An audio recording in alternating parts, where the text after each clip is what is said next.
broadcasting live from the Business Radio X studios in Houston, Texas. It's time for Houston Business Radio. Now, here's your host. Hello, Houston. Trisha Stetzel here, bringing you another episode of Houston Business Radio. It's my pleasure to introduce you to my guest today, Michael Smith, partner at Fortium Partners, a transformative, award-winning global business and IT executive known for helping organizations use technology as a catalyst for growth. With a proven track record across multiple industries, Michael has led companies through digital transformation, implemented strategic systems that drive profitability and efficiency, and build the kind of leadership teams that keep organizations innovative and competitive. Michael, welcome to the show. Thank you. Thank you for having me on. Yeah, absolutely. So I'd love for you to tell us a little bit more about Michael. Yeah, I live in Kansas City. So I don't know if you can see my picture behind me. So that is the Chiefs Kingdom flag. So looks like an American flag, but it's the Chiefs Kingdom. My oldest son, when he was in high school, his friend did a lot with woodworking. And so one of the Father's Day, probably 5 or 6 years ago, he had coordinated for his friend to build that for me. And so I always enjoy it. If you could see my office, there's a lot of Chiefs memorabilia around the office as well. Oh, we're not going to talk about their season, are we? I'm just teasing. Well, they're doing much better now. And so they didn't start off well, but they did a lot. They're definitely coming on strong. So hopefully we get another chance at the Super Bowl. We'll see. Yeah, absolutely. Well, there's some good notable players on that team, just say. Yes. All right, Yes. So Michael likes football. Mm-hmm. Yeah. And a few goodies hanging on your wall. Yes. And I've been in the IT industry almost 30 years. Didn't start my career in IT. So my undergraduate degree was in criminology with an emphasis in criminal profiling for my major. And my minor was in communications. And so I was actually on my way to the FBI in behavioral science, being a behavioral scientist. And at that time, the famous movie was Silence of the Lambs with Jodie Foster, and she was a behavioral scientist with the FBI, and that's what I wanted to do. And being young and not very wise of the world, I didn't realize that you couldn't apply directly to the FBI from college. You either had to have prior military experience or 3 years of civilian work experience. And the reason why is if the FBI is going to hire you, they're going to do a background check. And to the U.S. government, you do not exist as an individual in the country until you have filed tax returns yourself. And so as a dependent of my parents, the government doesn't really recognize that you exist unless, you've been arrested or something. And of course, that's going to eliminate you from being in the FBI to begin with. And so, Right. I was on my way there and realized, okay, well, I interviewed with them. They definitely were excited about bringing me on board, but they said, you need to go and find someplace else to work. And I graduated in 93 from college. And so they said, hey, in the next 3 or 4 years, we're going to have a mass exodus of agents that are going to retire. It's going to be a perfect time. So come back to us. So now I had to find another job, right? And so I ended up finding myself at a bank and working in more of their automated clearinghouse to kind of look at fraud detection. So if large financial transactions were coming in and then money was being dispersed to a lot of accounts, that would sometimes be a red flag for money laundering or embezzlement of some kind. And one of the banks that I worked at, they had a AS400 mainframe system with an OS2 operating system. And you may not know what that is unless you're in the IT industry. And that administrator would drive in 2.5 hours to work on an issue that would take them about 30 or 45 minutes and then have to go back to the corporate office. And this was before remote diagnostics tools were available. So one time when they were there visiting, I said, look, I don't have a clue what you're doing, but maybe give me a call. And you can walk me through it, even if it takes an hour, hour and a half. It saves you 5 hours on the road. And they liked the idea, and so we did it. And after a few times, it was like, this was not what I was expecting IT to be like. And I think the whole reason I was drawn to criminology around the whole idea of analytical and investigative and troubleshooting, if a crime has been committed, finding out who committed that crime. it was the same thing that drew me into IT. So I ended up going back to school and ended up being in the IT industry. And I look back and I couldn't imagine being in any other industry in IT. Absolutely love it. Wow. Talk about remote IT service. Yes. Beginning. Yes. Wow, what a great story. Thank you for sharing that, Absolutely. Michael. I'd love to just take a little bit of a swing to the left and talk more about Fortium Partners. So tell me more about that. Yeah, so Fortium has been in business almost 12 years. They are now the largest technology leadership as a service firm in the United States. And they support thousands of clients across the US and Canada. And what they provide is executive technology leaders. So if your company suddenly have your CIO, which is Chief Information Officer, CTO, Chief Technology Officer, or CISO, Chief Information Security Officer, has either decided to leave the organization and go someplace else, or they've been asked to leave, then Fortium will be brought in to kind of fill the gap and play that role while the organization is trying to find their permanent replacement. And we partner with a lot of recruiting firms across the country, large and small, to find who that permanent person is. But we are running the IT function for the company. Everything from IT strategy to implementation to overseeing projects to driving the creation of technology roadmaps, everything that a CIO, CTO, or CISO would do in an organization. But for our smaller and mid-sized companies, they may have not reached the point where they're large enough to have a full-time technology leader. So they also utilize us in the fractional space so that we can provide fractional services. Again, CIO, CTO, and CISO. Mm-hmm. And then our fastest growing segment of our organization is private equity firms. So PE firms will bring us in to not only help with the due diligence of an acquisition around the technology footprint, but also the post acquisition integration of that environment that they purchased to integrate into their environment or their portfolio of companies. Mm-hmm. Wow, very interesting. So I have so many questions. First one, I'm trying to gather all my thoughts here. Tell me about your transition from, so you were a very, what I can see as a technical person. You wanted to go into the FBI and problem solve, and then you were in IT and problem solve. How did you transition from that technical role to actually leadership or technology leadership? Yeah, it actually goes all the way back to my first job in IT. So after I went back to school and I was hired, and this company doesn't exist anymore. Even the subsidiary doesn't exist anymore. But there used to be a company called Sprint PCS. And this was a subsidiary of Sprint, which now is owned by T-Mobile. But Sprint PCS was really the first company that developed the CDMA technology, which is what cell phones use and communicate with. And so they started this company, and of course, Sprint being headquartered in Kansas City, PCS was headquartered there. And I started at the entry level of IT in help desk and desk side support. And I wasn't an employee of Sprint PCS. I wasn't even a contractor. I was a subcontractor. So EDS, which was the company owned by Ross Perot, if many people remember him, he owned EDS, and EDS was the prime contractor for Sprint PCS to build their nationwide infrastructure network from an IT perspective. And one of these subcontracting firms I interviewed with and got selected and was hired on to be a subcontractor.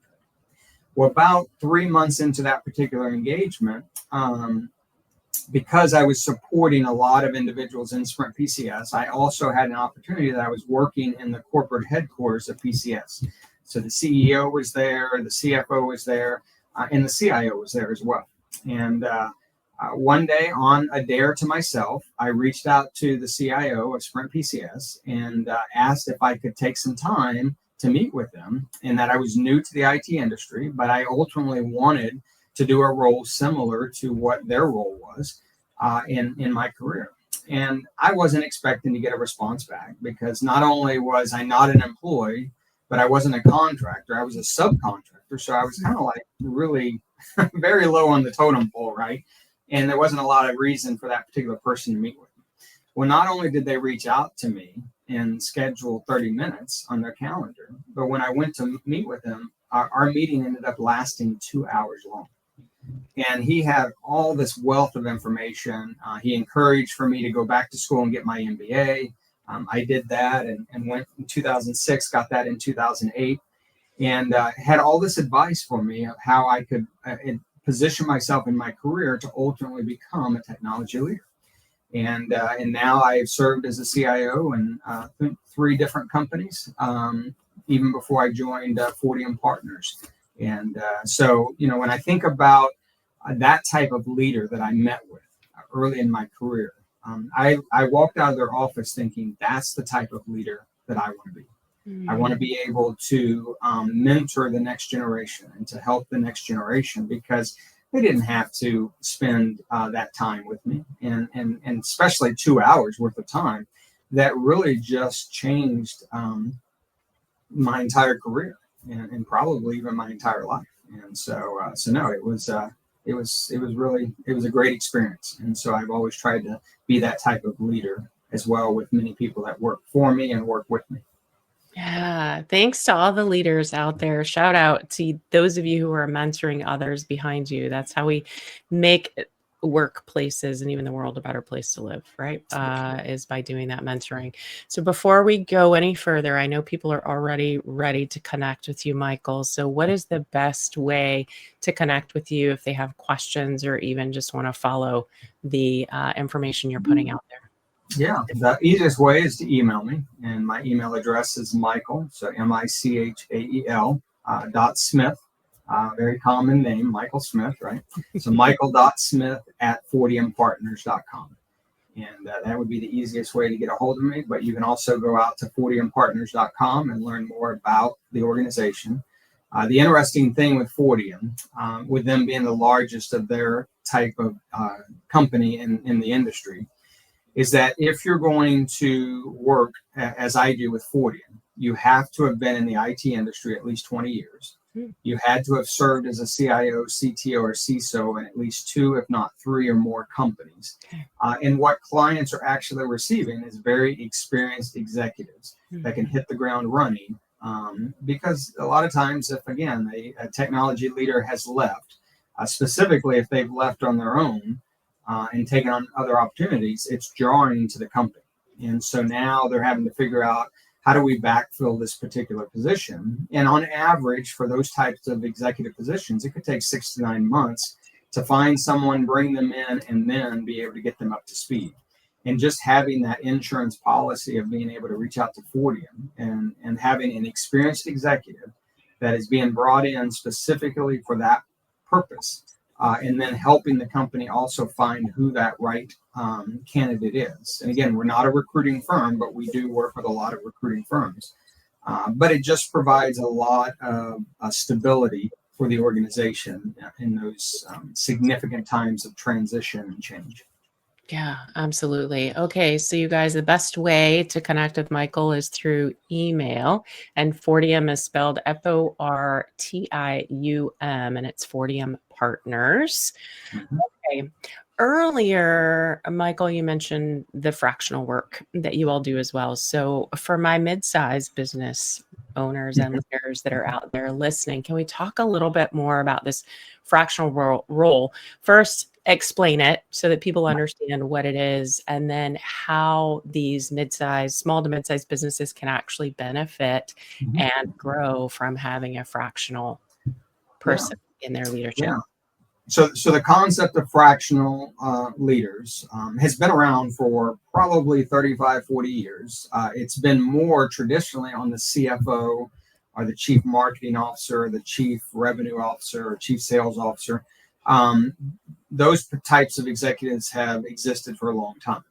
In the IT world, that's probably only started to come into the industry in the last 10 to 15 years. So it's still relatively new.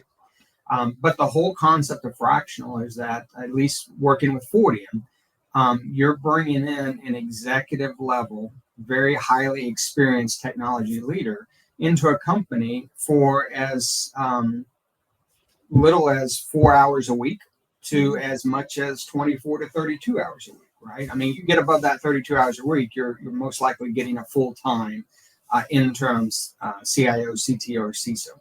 But it's just that flexibility that the organization may have not grown enough, or they've been rapidly growing, and now suddenly they need to have that technology in place, but they're not at a point where they can afford a full-time person. Then bringing in that fractional person that, again, can work a small amount with that organization on a weekly basis. It just creates that flexibility. It's very cost beneficial to an organization. Because, again, they are getting an executive that has come and has done this type of job many times at some of the largest companies in the world. And so it's a very valuable asset for those companies.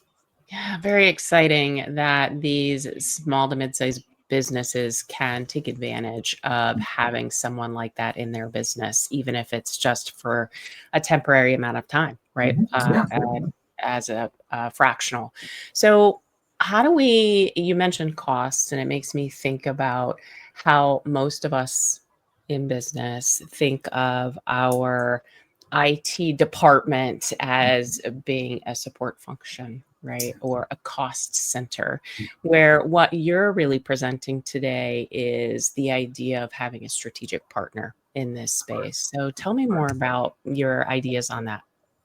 Yeah, I would say in majority of companies, and the only industry that might vary slightly would be in manufacturing. But in a lot of industries, the second highest cost for any company is going to be IT, technology costs, right? Second only to personnel in the people side that's running the company and operating the company.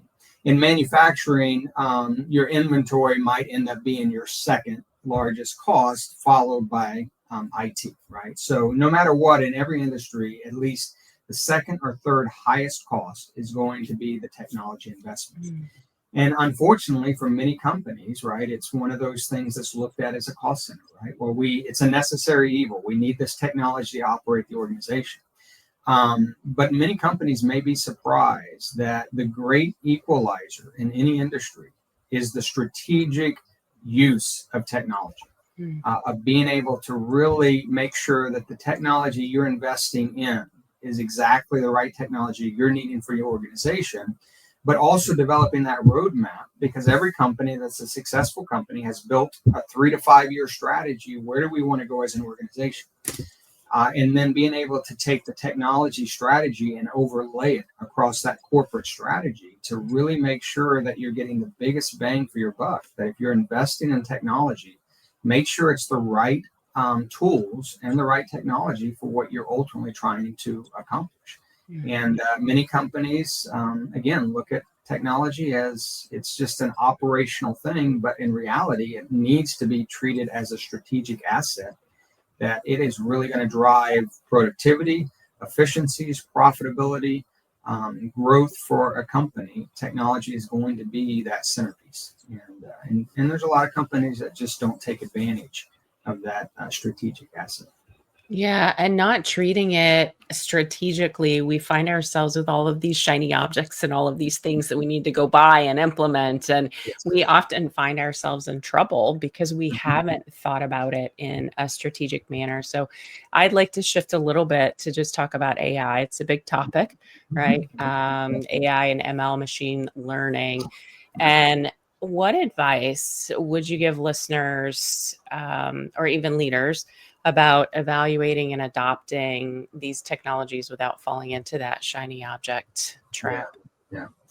Well, first of all, AI and machine learning has been around since the 1950s, right? All the way back to the mainframe technologies, it's been there. What's different this time around is more the front end side of AI. And it's what we call generative AI or agentic AI. And that's where you're putting the power of AI into the consumer side of those that utilize IT. So that could be ChatGPT, that could be Claude, that could be Grok, those particular tools. And it's transformed for a lot of companies of being able to drive opportunities to really streamline and create efficient business processes within the organization. The challenge is AI and machine learning is no different than any other technology innovation. If you don't have a strong business case and a business reason to adopt it, you're going to invest a significant amount of money and time, and you're not going to get a true ROI off of that investment. In my industry, and I will apologize to companies out there in my industry, and a lot of service providers are selling the hype and selling this concept of FOMO, right? Fear of missing out.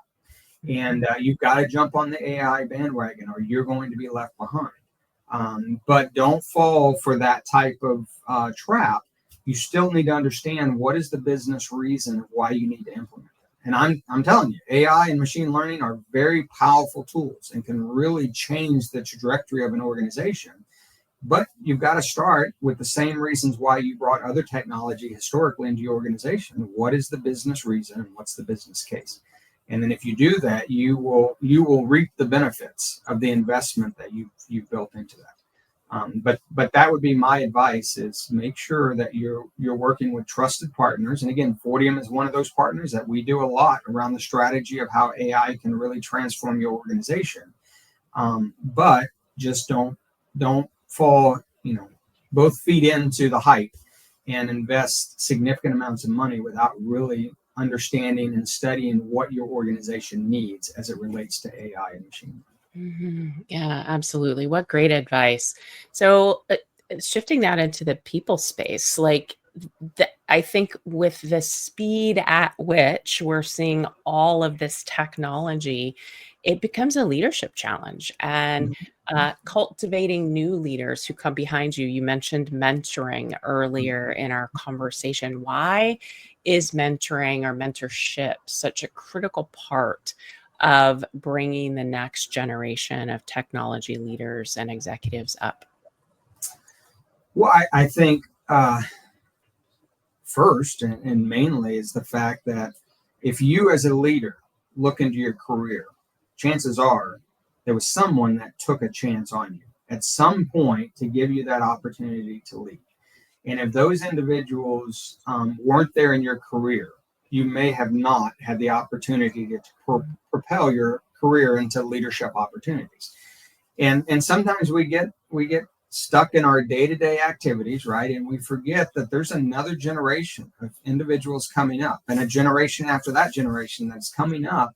But those are the future leaders that when we, as current leaders, hang up our cleats and we're done with our career and we retire, those next generation of leaders are going to take that mantle and move on forward and hopefully, do even greater things than what we were able to accomplish. But that only really comes into play when we have individuals and leaders willing to mentor in the next generation and to pay it forward and to really have an opportunity to take our wealth and our knowledge of what we've learned in our career and to be able to share that and invest that in the next generation, because someone did that for us when we were early in our career as well. I heard another footballism when we hang up our cleats. I'm just yeah, there you go. Okay, so Michael, talking about mentorship, you've told us about you being mentored. Mm-hmm. Give me your favorite story about someone that you have mentored at some point in your career. Yeah, well, there's a great organization out there. And again, this is more in the IT circles, but they're called TechLX. And they are a leadership development company for mid and senior level, director level leaders in IT. That their goal is to be able to advance to become a CIO, CTO, or CISO. And I've worked with them for a number of years, and I'm a mentor with one of them. And so when individuals come in and enroll in the program, then they're assigned a particular leader that's going to work with them during that 6-month period that they're in that leadership development program. And it's, again, technology leaders across the country and around the world that participate in this. And I've done this now for 4 or 5 years. And 2 years out of that 4 or 5 years, I've received the Excellence in Mentoring Award. And what that means is that those that I had the opportunity to mentor had nominated me to receive that type of award because it made a significant impact in their career, and just being able to enhance the results of what they wanted to get out of that leadership development program. And so I mean, I take a lot of pride in that. But I always go back to early in my career with that CIO that did not need to spend any time with me, and they did. That I walked out of that office, like I said, I want to be that type of leader when I become a leader, a CIO like this individual. And so, yeah, I think every time that I mentor someone, I get more out of it than probably what that individual has received from me. And so it's just it's a great opportunity to really invest in that next generation. Absolutely. We all learn from each other. It's not ever just a one way, I don't think. I love mentoring others in my space as well. As we get to the end of our conversation today, I've got one more question for you. As we've seen, you've spent your career helping organizations grow smarter through technology. This is the space that you love to play in.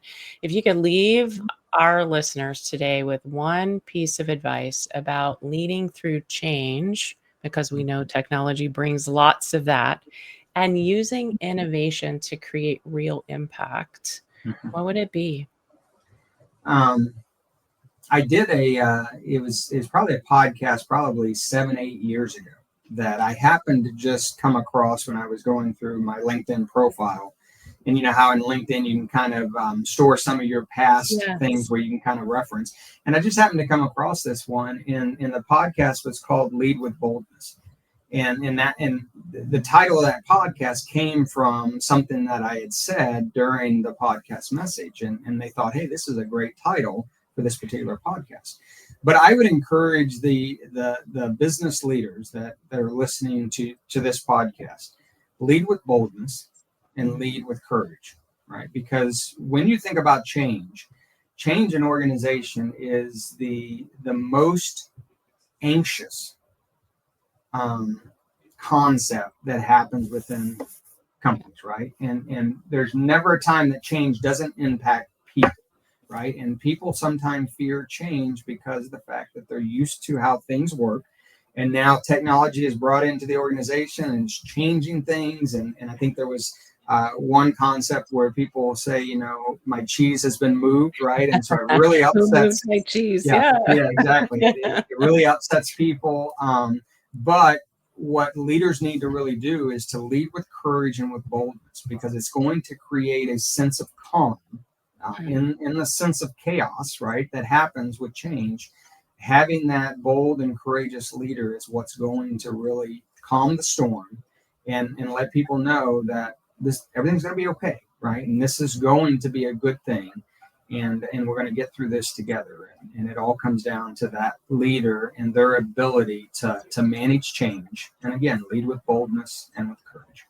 Yeah, absolutely. And have a strategy. I learned that from you today too, which is very important. Michael, thank you so much for joining me today. This has been an awesome conversation. Well, thank you. I appreciate you having me on. Yeah, you bet. All right. One more time for the listeners. What's the best way to connect with you? Yep. So again, email michael.smith@fortiumpartners.com, or you can go out to fortiumpartners.com to learn more about the services that we provide to companies large and small across the country. Yeah, fantastic. And you guys, as always, I'll have this in the show notes. So if you're not driving, click on over and you can connect. If you are driving, please wait until you get home and then you can grab those in the show notes. All right, my favorite friends, that's all the time we have for today. If you found value in this conversation that I had with Michael today, please share it with a fellow entrepreneur, a veteran, or a Houston leader ready to grow. Be sure to follow, rate, and review the show. It helps us reach more bold business minds just like yours, and your business, your leadership, and your legacy are built one intentional step at a time. So stay inspired, stay focused, and keep building the business and the life you deserve.